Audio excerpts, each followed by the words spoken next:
अब हम देखते हैं परिस्थिति और भूमिका, स्टेटस एंड रोल। परिस्थिति क्या हुआ?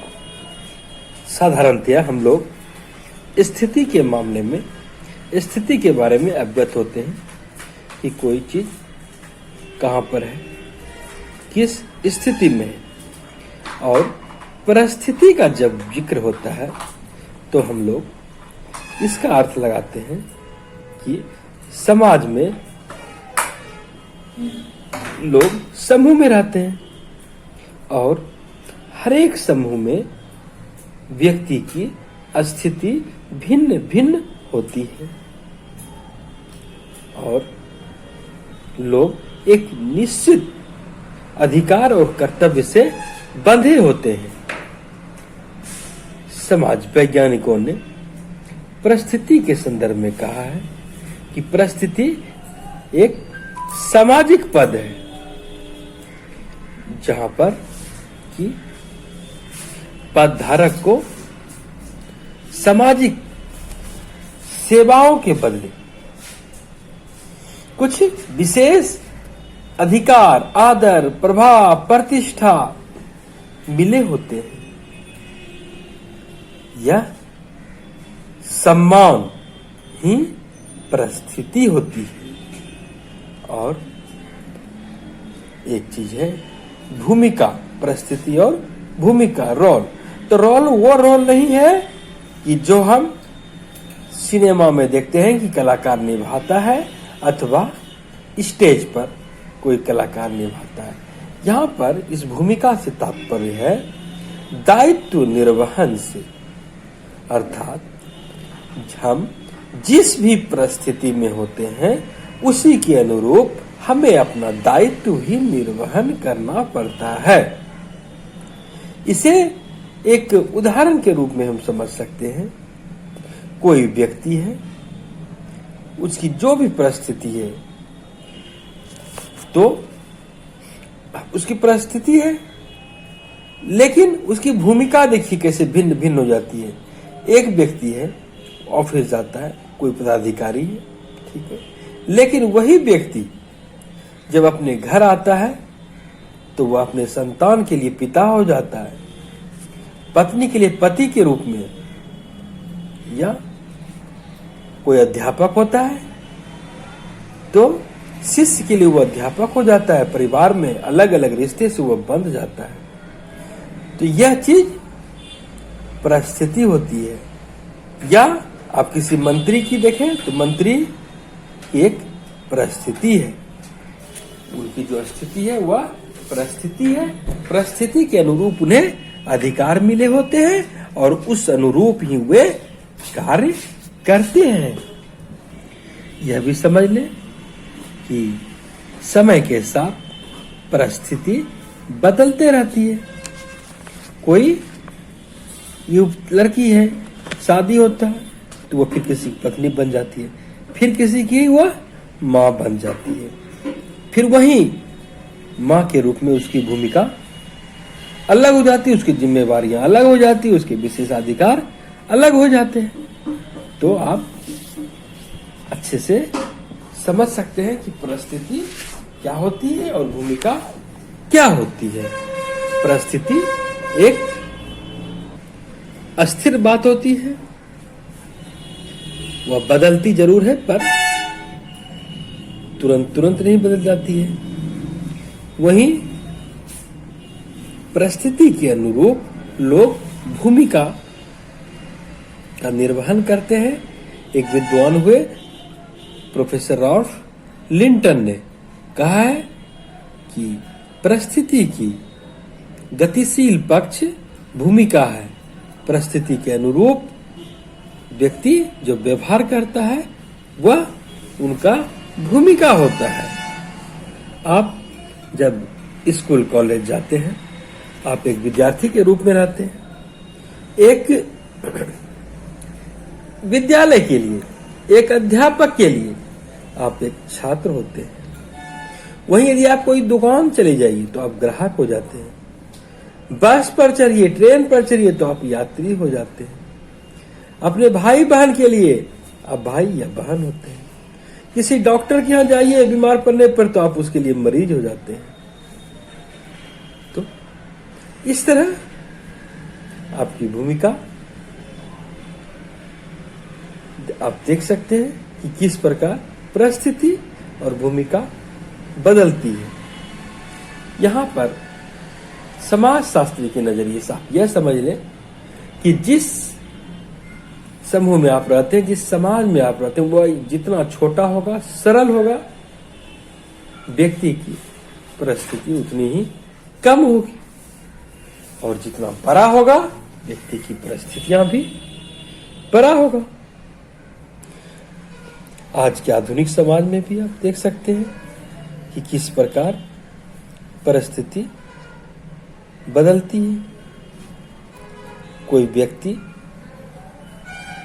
कभी पुत्र रहता है तो पिता बन जाता है, तो वही व्यक्ति कभी दादा बन जाता है, फिर कोई व्यक्ति परदादा बन जाता है। तो यह क्रम भी चलते जाता है, यह क्रम रुकती नहीं है। परिस्थिति का निर्धारण कैसे होता है? तो कुछ परिस्थिति सामाजिक रूप से होती है, प्रदत्त परिस्थिति होती है, यानी उसके लिए व्यक्ति को विशेष मेहनत करने का जरूरत नहीं पड़ता है, जन्म से ही वह उसे ग्रहण कर लेता है। आप इसे इस रूप में भी समझ सकते हैं कि प्रदत्त परिस्थिति प्राप्त करने के लिए किसी योग्यता अथवा निपुणता की जरूरत नहीं है, और न ही विशेष परिश्रम की भी जरूरत पड़ती है। जैसे जाति, आप किस जाति के होंगे, किस प्रजाति के होंगे, किस लिंग के होंगे, किस आयु के होंगे, तो यह आप पर निर्भर नहीं करता है, यह स्वतः प्रदत्त हो जाता है। इसीलिए इसे प्रदत्त परिस्थिति कहते हैं। अन्य उदाहरण देखें तो पुरुष, स्त्री, बालक, बालिका, वृद्ध या ब्राह्मण, क्षत्रिय, वैश्य, शूद्र, अगर आप इसे परिस्थिति का दर्जा देते हैं तो हम यह भी कह सकते हैं कि इस पर आपका कोई नियंत्रण नहीं है, यह स्वतः प्राप्त हो जाता है। वहीं कुछ परिस्थिति को लोग अर्जित भी करते हैं, अपने योग्यता से, परिश्रम से, आय से, विशेषज्ञता से, अपने ज्ञान से, तो इसे अर्जित परिस्थिति कहते हैं। आप ये बात सुना होगा कभी कभी, आप मेहनत करोगे तो आप सफल जरूर होगे, आपको साबित करना है, तो इस तरह की बात होती है। और मेहनत करके भी, उपार्जित करके जो परिस्थिति प्राप्त करते हैं, ये अर्जित परिस्थिति कहलाती है। जैसे आप उदाहरण के रूप में डॉक्टर, इंजीनियर, टीचर, कलेक्टर या अन्य किसी बड़े बड़े पदधारी के रूप में भी आप इसे समझ सकते हैं कि मेहनत करके भी वह सम्मान लोग समाज में प्राप्त करते हैं, कर रहे हैं। यह भी जान लें कि परंपरागत समाज में, आधुनिक समाज के विपरीत पहले चले जाएं तो परिस्थिति जन्म से ही परिभाषित और निर्धारित हो जाती थी, लेकिन अब ऐसी बातें नहीं होती है। परिस्थिति बदल भी जाती है, दास के घर में जन्म लेता वो भी दास बन जाता, लेकिन अब ऐसी बातें नहीं है। और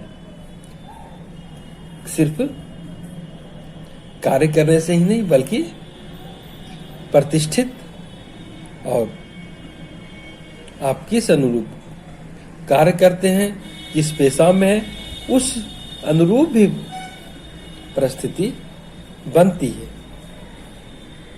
प्रतिष्ठा के आधार पर लोग अपनी परिस्थिति को कम या अधिक मान लेते हैं,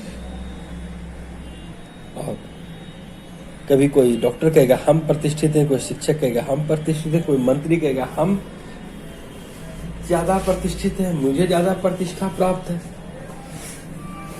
कोई साधु कहेगा हमें ज्यादा प्रतिष्ठा प्राप्त है। तो यह अपने आप में सम्मान की बात है, और हर एक का परिस्थिति अलग अलग होता है, किसी में तुलना किसी दूसरे से नहीं किया जा सकता। एक समाज में जो मत होती है, दूसरे समाज में वह भिन्न हो जाती है, और जो व्यक्ति समाज में देखता है उस अनुरूप न केवल अपनी परिस्थिति को पाता है बल्कि अपनी भूमिका को भी उसी अनुरूप निर्वहन करते हैं। इसे एक और उदाहरण के रूप में आप देख सकते हैं कि कोई व्यक्ति जब गांव देहात में निवास करता है, उसे ट्रैफिक रूल का कोई पता नहीं है, लेकिन वही व्यक्ति जब शहर जाता है, जब देखता है कि और लोग किस तरह ट्रैफिक रूल का फॉलो कर रहे हैं, तो फिर वह भी अपनी भूमिका को बदल देता है, वह भी अपने रोल को बदल देता है, उस अनुरूप, उस समाज के अनुरूप वो चलता है। जिस सोसाइटी में रहता है उसके अनुकूल आचरण करने लगता है। तो लोग अपनी परिस्थिति को समाज के अनुरूप निर्धारित करते हैं, उस अनुरूप अपनी भूमिका का, अपने दायित्व का निर्वहन करते हैं।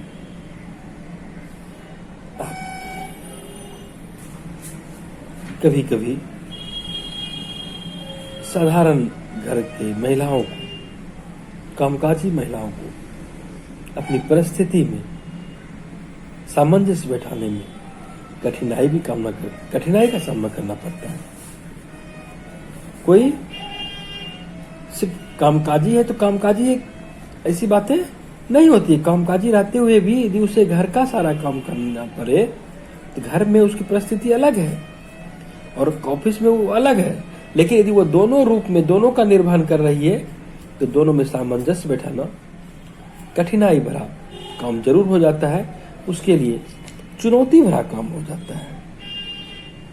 और समाज में सामान्यतः यही सोचा जाता है कि पुरुष को भूमिका संघर्ष का सामना नहीं करना पड़ता है, उनकी जो परिस्थिति होती है उस अनुरूप बिहेव करते हैं, भूमिका करते हैं, दायित्व निर्वहन करते हैं।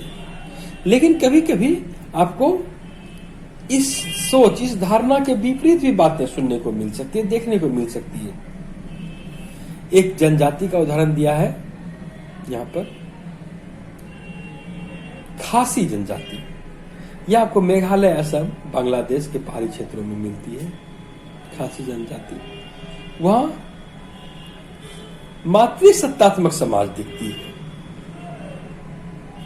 वहां के लोग काला होते हैं, मिश्रित पीला होते हैं, नाक चपटी होती है, परिश्रमी होते हैं, मेहनती होते हैं। लेकिन वहां की सांस्कृतिक भी परिस्थिति को देखें तो जो परिस्थिति होती है उसमें पुरुष की, उसमें देखिए किस तरह भिन्नता होती है और किस तरह उनकी भूमिका, उनका दायित्व चेंज हो जाता है। वहां की जो पुरुष होते हैं, अगर वो शादी के पहले तक कुछ कमाते हैं तो अपने माता पिता को देंगे, लेकिन जब उनकी शादी हो जाती है तो अपना घर छोड़ देते हैं और अपनी पत्नी के यहाँ रहने लगते हैं। और जो कमाई होती है उस कमाई पर उनकी पत्नी के घर वालों का अधिकार हो जाता है। लड़का अपना घर को छोड़ देता है। इस तरह की सामाजिक व्यवस्था वहां है। आप सोच सकते हैं कि उस व्यक्ति की क्या स्थिति होती होगी जब यहां आप जिस समाज में रहते हैं उसके प्रतिकूल किसी भी धारणा को जब आप देखते हैं तो आपको लगता है कि ये अजब गजब व्यवस्था है। लेकिन हर समाज में परिस्थिति के अनुरूप दायित्व निर्वहन की अलग अलग भी बातें होती है। भूमिका निर्वहन के समय एक विश्वास, मूल्य, मानदंड, मनोवृत्ति, अभिवृत्ति, सामाजिक परिस्थिति, हर एक चीज के अनुरूप भूमिका निर्वहन की बात होती है। आप समझ सकते हैं कि जब आप विद्यालय जाते हैं तो आपसे ये अपेक्षा की जाती है, आप समय पर आएंगे, कठिन परिश्रम करेंगे, जो पढ़ाया जाएगा उसे आप पढ़ेंगे, आप अध्ययन करेंगे, स्वाध्याय करेंगे और गृह कार्य करेंगे। हर एक कार्य करते हुए सम्मान के साथ रहेंगे, दूसरों को सम्मान देंगे, परिवार हो या विद्यालय हो या अपना सामाजिक परिवेश। आप उच्च चरित्रवान बनेंगे, यह आपसे अपेक्षा की जाती है कि यह आपकी भूमिका हो। और आप एक विद्यार्थी के रूप में, विद्यार्थी की परिस्थिति की भूमिका में जब आप होते हैं तो उसका गत्यात्मक पक्ष को आप अभिव्यक्त करने की स्थिति में आप होते हैं। आपसे यह अपेक्षा की जाती है कि आप जिस भी संस्था में जाएंगे वहां जो भूमिका आपके सीनियर कर रहे हैं, निभा रहे हैं, वह आप भी निभाएंगे। आप अपनी इच्छा के साथ साथ वहां की भी स्थिति को देखेंगे। भारत में के संदर्भ में देखें, अपने देश के संदर्भ में देखें, यहाँ के परिस्थिति समूह के संदर्भ में देखें तो आप कह सकते हैं यह जाति समूह एक परिस्थिति समूह का काम करता है, उस अनुरूप होता है। आप देख सकते होंगे जिस जाति से लोग बिलोंग करते हैं, जिसे संबंध रखते हैं, जिस जाति के होते हैं, उसी जाति के जो विशिष्ट कार्य निर्वहन दायित्व होते हैं उसी अनुरूप वे भी करते हैं। इसके साथ साथ आपने मैक्स वेबर का नाम सुना होगा, समाजशास्त्री है। उन्होंने परिस्थिति के संदर्भ में अपनी बातें कही है। मैक्स वेबर को जानने के पहले आप कार्ल मार्क्स को देख लें तो मार्क्स कहते हैं समाज में वर्ग होता है, उच्च वर्ग और निम्न वर्ग, पूंजीपति वर्ग और सर्वहारा वर्ग। पूंजीपति वर्ग लाभ कमाते हैं, सर्वहारा वर्ग लाभ नहीं कमाते, उनका शोषण होता है। और एक दिन ऐसा होगा कि सर्वहारा वर्ग क्रांति कर देगा, उसी का राज्य हो जाएगा। राज्य रहेगा ही नहीं बल्कि समान रूप से हर लोग को अधिकार होगा। अब हम वहां पर नहीं जाते हैं, हम देखते हैं कि वो वर्ग की बात करते हैं कि समाज वर्ग में बटी होगी आर्थिक आधार पर। लेकिन मैक्स वेबर ने परिस्थिति में और वर्ग में अंतर किया है। मैक्स वेबर कहते हैं कि परिस्थिति अलग होती है, परिस्थिति समूह की विशेषता होती है, उनकी जीवन शैली अलग होती है। कोई परिस्थिति समूह जितना ऊंचा होगा उतना ही भिन्न होगा, उसकी जीवन शैली विशिष्ट होगी, अलग दृष्टिकोण से होगी। और मार्क्स जहां कहता है कि वर्गों का निर्माण उत्पादन संबंध के आधार पर होता है, उच्च या निम्न वर्ग या उच्च वर्ग, वहीं ये कहते हैं ऐसी बातें नहीं होती है। सम्मान प्रतिष्ठा में भिन्नता होती है और यही कारण है कि अंतर दिखता है। दरअसल हम यह भी कह सकते हैं कि एक व्यक्ति कितने अधिक परिस्थिति से जुड़े हों, यह इस पर निर्भर करता है कि वह जीवन के कितने क्षेत्रों में भाग लेता है। उदाहरण के रूप में यदि कोई व्यक्ति है वो विवाह नहीं करता तो वो पति नहीं बन सकता, पिता नहीं बन सकता।